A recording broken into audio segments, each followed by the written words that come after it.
नमस्कार दोस्तों, आज हम बात करेंगे कि हम बीमार क्यों होते हैं, अर्थात क्या कारण हैं जिससे हमारा स्वास्थ्य बिगड़ जाता है। आज हम इसके बारे में विस्तार पूर्वक चर्चा करेंगे। मैं आप लोगों को बता दूं कि बहुत सारे जीव जिनमें जीवाणु अर्थात बैक्टीरिया, विषाणु अर्थात वायरस, कवक अर्थात फंजाई, प्रोटोजोआ, कर्मी आदि ऐसे जीव हैं जो मनुष्य में रोग पैदा करते हैं और इन जीवों को हम रोगकारक अर्थात रोगजनक यानी पैथोजन कहते हैं। ये रोगकारक हर समय हर जगह पर पाए जाते हैं, अर्थात अगर आप सूक्ष्मदर्शी से अवलोकन करोगे तो आपको अपने हाथ की हथेली में लगभग असंख्य तथा अनेक प्रकार के रोगजनक दिखाई देंगे।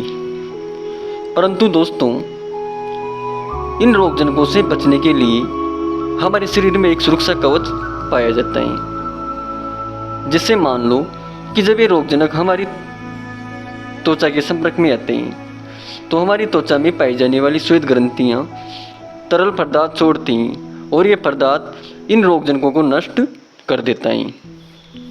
जब ये रोगजनक हमारे मुंह में प्रवेश करते हैं तो हमारे मुंह में पाई जाने वाली लार इनको नष्ट कर देती हैं। जब ये रोगजनक हमारे नाक में प्रवेश करते हैं तो हमारे नाक में पाए जाने वाला श्लेष्मा इनको नष्ट कर देता है। जब यही रोगजनक हमारी आँखों में प्रवेश करते हैं तो हमारी आँखों में पाए जाने वाले आंसू इनको नष्ट कर देते हैं। परंतु दोस्तों, जैसे मान लो किसी रोगजनक को हमारी लार नष्ट नहीं कर पाई तो फिर ये हमारे आमाशय में पहुंच जाते हैं, अर्थात हमारे पेट में पहुंच जाते हैं। आमाशय HCl अम्ल स्रावित करता है और ये अम्ल इन रोगजनकों को नष्ट कर देते हैं।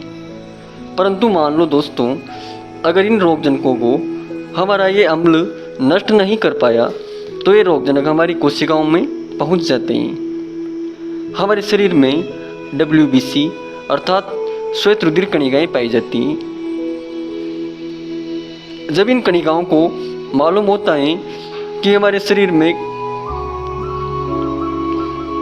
कोई रोगजनक प्रवेश कर चुका है तो ये हमारे शरीर के तापमान को बढ़ा देती हैं, अर्थात हमारे शरीर का तापमान बढ़ जाता है। और जब हमारे शरीर का तापमान बढ़ जाता है तब हमें बुखार हो जाता है, अर्थात तो फिर हम इसे बुखार कहते हैं। बुखार कोई बीमारी नहीं है दोस्तों, बुखार तो एक संकेत है जो हमसे कहता है कि आपके शरीर में कोई रोगजनक प्रवेश कर चुका है। जब हमारे शरीर का तापमान बढ़ता है तब हमारे शरीर की श्वेत रुधिर कणिकाएं